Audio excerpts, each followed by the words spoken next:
ہمارے بھائی کی خواہش پر کہ تم دوبارہ، ابھی راستے میں جو بات ہو رہی تھی تو میں نے کہا بیان کر ہی دیتا ہوں، مومنین کا مزاج بدلتے کب دیر لگتی ہے مجھے پتہ نہیں چلتا، جذباتی ہوتے ہیں نا بھائی. علی کا ماننے والا تو جذباتی ہوگا اور بوڑھا نہیں ہوگا، جوان ہوگا،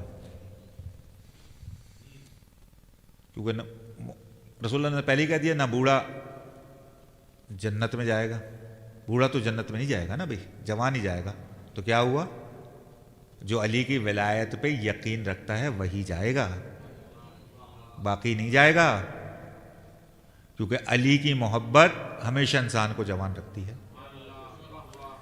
ایک لفظ میں پنہا عجیب ران آئی، علی کا نام لیا زندگی جوان ہوئی.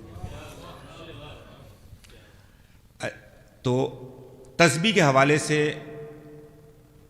میری پہلی حاضری ہے تو میں کچھ گزارشات عرض کر دوں. تسبیح مجھ جیسا بھی طالب علم، کم علم آدمی اگر اس پہ مجالس پڑھنا چاہے تو 2-3 مجالس آرام سے اشرا پڑھ سکتا ہے، اس کی فضیلت اور اس کی. میرا طریقہ کار کے حوالے سے آپ لوگوں کی گزارش کو کرنا ہے. یقیناً سمجھ میں آنا آسان نہیں ہے، کیونکہ نسل در نسل ہم لوگ یہی کرتے چلے آ رہے ہیں.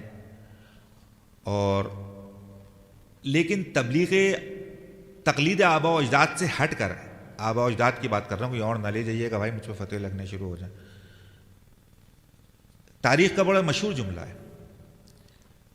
کفار مل کے حضرت صلی اللہ علیہ وسلم کے پاس تشریف لائے، کہا ہے محمد صلی اللہ علیہ وسلم صلی اللہ محمد وآل محمد، تمہیں جتنا پیسہ چاہیے ہم پیسہ دیں گے، خوبصورت ترین عورتیں اگر عرب کی چاہیے وہ بھی دیں گے، اپنے دین کی تبلیغ بھی کرو، we don't mind, we have no issue, لیکن ہمارے بتوں کو برا مت بولا کرو کیونکہ آبا و اجداد سے پوجتے چلے آ رہے ہیں.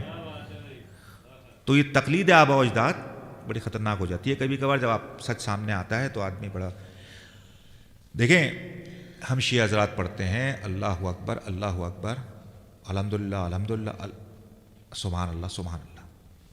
اہل سنت حضرات پڑھتے ہیں سبحان اللہ الحمدللہ الحمدللہ اور آخر میں اللہ اکبر. اب ہر بات کی دلیل ہوتی ہے نا بھیا، آپ کوئی بات بیان کریں، میں بڑا چیخ چیخ کے کہہ رہا تھا قُلْ هَاتُوا بُرْهَانَكُمْ إِن كُنتُمْ صَادِقِينَ، سچے ہو تو دلیل لے کر آؤ. یہ آیت بڑی خطرناک آیت ہے، میں اس پہ تفصیل پہ نہیں جا رہا کیونکہ اس کا میں نے ایک سائڈ دکھائی ہے آپ کو، دوسری سائڈ کیا ہے؟ دلیل نہیں ہے تو جھوٹے ہو نا بھائی. اگر سچے ہو تو دلیل لاؤ، نہیں ہے تو آٹومیٹک کیا ہے بھائی؟ جھوٹے ہو. بہت آسان ہے پرویز بھائی.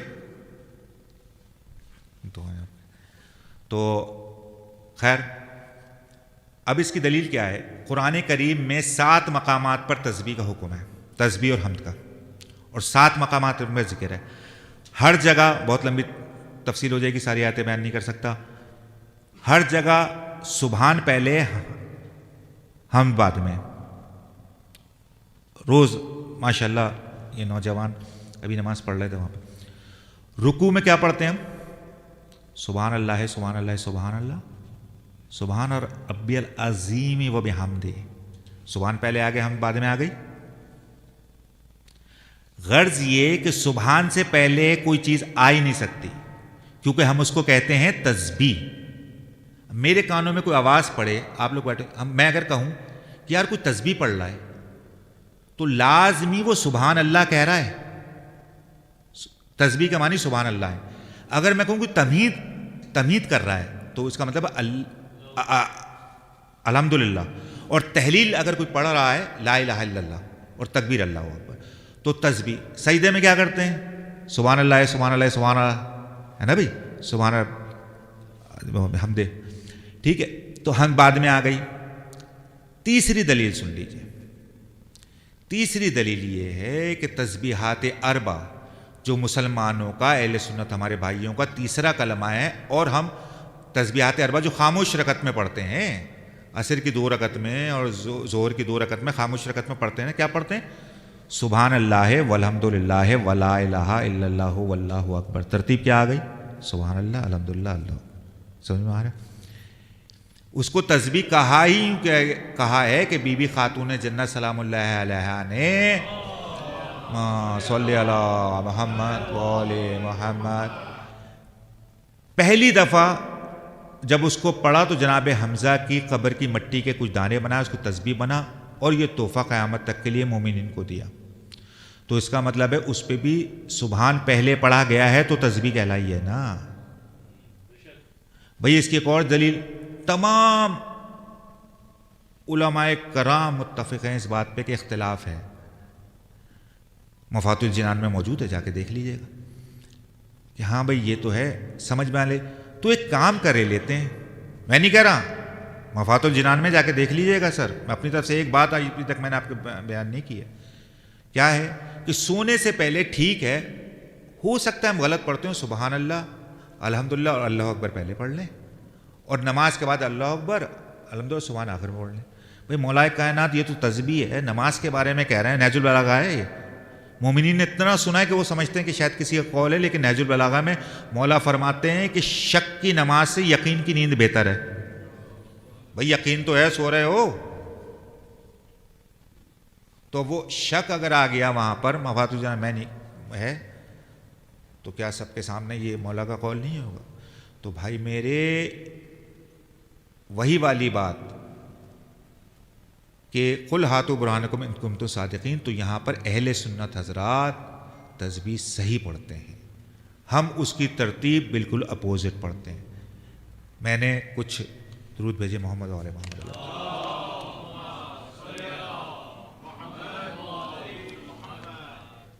میں نے اپنے قوم کے کچھ بڑوں سے سوال کرا، انہوں نے کہا کہ نہیں ہم یہ نہیں کہہ سکتے کہ بڑے بڑے لوگوں نے اس کی ترتیب تو یہی لکھی ہے. میں نے کہا کیا ترتیب کے ساتھ کوئی دلیل لکھی؟ کہ دلیل کی ضرورت نہیں ہے. تو اس میں ایسے لوگوں کے نام بھی لیے جن کا ساتھ وہ القاب لگتے ہیں جو معصوم علیہ السلام کے علاوہ لگ نہیں سکتے کسی کو، ان کے نام لیے کہ جنہوں نے ترتیب صحیح لکھی ہے. میں نے کہا بھائی دلیل ہے کوئی؟ کہیں گے نہیں دلیل نہیں، انہوں نے لکھا ہے. پھر کچھ اور لوگوں سے بات ہوئی میری، میں اپنے قوم کے بڑوں سے بات کر رہا ہوں، کہنے کہ بھائی راویوں نے تو یہی بیان کیا ہے اور راوی پہ آپ انگلی نہیں اٹھا سکتے، ہمارا سارا مذہب. میں نے کہا بھائی میرا مذہب اہل بیت ہے کہ مذہب راوی ہے؟ کہنے کہ اگر ہم راوی سے پھر گئے تمہارا سارا. میں نے کہا کیا باتیں کر رہے ہو یار، راوی تو غلط بھی بیان کر سکتا ہے. بھائی آپ ہم سب کا ایمان ہے شیعہ سنیوں کا کہ تدوین حدیث 150 سال بعد شروع ہوئی ہے، تو پھر راوی بھی کیسا؟ مولا فرما رہا ہے یہ مت دیکھو کون کہہ رہا ہے، یہ دیکھو کیا کہہ رہا ہے، اور آپ کہہ رہے ہیں راوی پہ. اچھا 1400 سال کے پہلے راوی پہ.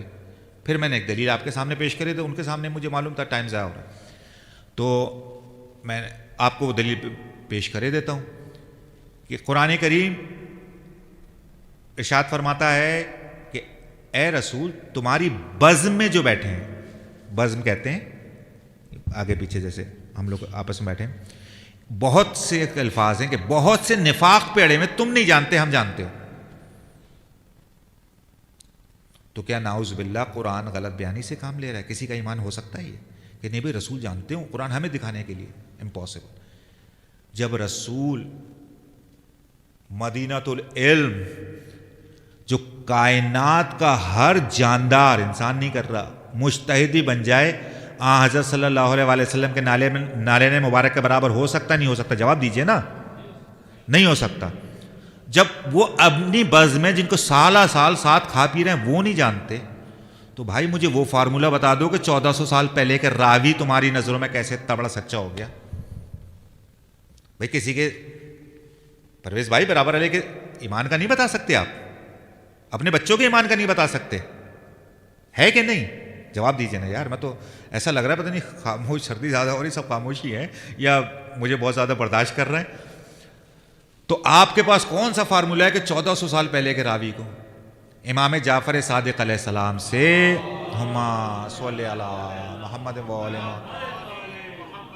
سوال ہوا کہ مولا اختلاف حدیث کے حوالے سے وہ لوگ احادیث بیان کرتے ہیں جو آپ کے بااعتماد راوی ہیں، آپ کے شاگرد ہیں. مولا نے وہیں روکا. مولا نے کہا پس جو حدیث مطابق قرآن ہے لے لو، باقی چھوڑ دو. مولا اپنے شاگرد کے حوالے سے کہہ رہے ہیں کہ اختلاف مل جائے، اور ہم 1400 سال پہلے بول رہے ہیں کہ جی ہم یہاں بیٹھ کے ابھی حساب لگا رہے ہیں، وہ صحیح تھا وہ صحیح تھا، وہ غلط نہیں کر سکتا. اور رسول کو پتہ نہیں اپنی بز میں بیٹھے جو ساتھ کھا پی رہے ہیں، سالوں سے ساتھ چپکے ہوئے ہیں، اور پتہ نہیں کن کن جگہوں پہ ساتھ چلے گئے، کس لالچ میں کہ شاید تھوڑی سی مخبری کر دیں گے پیسہ مل جائے گا. رسول نے پکڑ کے بٹھا لیا، بیٹھ جا، تجھے جانے ہی نہیں دوں گا. تو آپ کو کیسے پتہ چلا؟ تو وہ فارمولہ مجھے بھی بتا دیں. تو بھائی میرے، مجھے معلوم ہے کہ تھوڑا سا مشکل ہے، لیکن خدا کے لیے ان دلائل کو قرآن سے دیکھیے، تسبیح کی جہاں آیت ہے. اور یہ میرے لیے تو پڑھ نہیں رہا، اللہ کے لیے بی بی خاتون زینب سلام اللہ کی وہ ہے. میرا ایمان یہ ہے کہ کوئی قول معصوم، اور ہمیں ہدایت بھی ہے، خلاف قرآن نہیں ہو سکتا. جتنا بھی کوئی بڑے لوگ میرے سامنے 1000 جمع ہو جائیں، وہ بولیں کہ نعوذ باللہ بی بی نے ترتیب یہی صحیح ہے جو ہم بتا رہے ہیں، تو کیا نعوذ باللہ بی بی نے غلط؟ کہتے نہیں، بی بی نے بھی کیسے ہو سکتا؟ خلاف قرآن تو ہو ہی نہیں سکتی بی بی قول معصوم. بھائی آج صلی اللہ علیہ وسلم کا جو قول ہے کہ اولنا محمد، آخرنا محمد، و اوسطنا محمد، و کلنا محمد، اس سے مراد کیا ہے کہ سارے کے سارے عین ہدایت ہیں. قرآن کے مطابق جو میرا قول ہے وہی آخر کا ہے، وہی پہلے کا ہے، وہی اوسط کا ہے. سب کے قول میں تضاد نہیں ملے گا.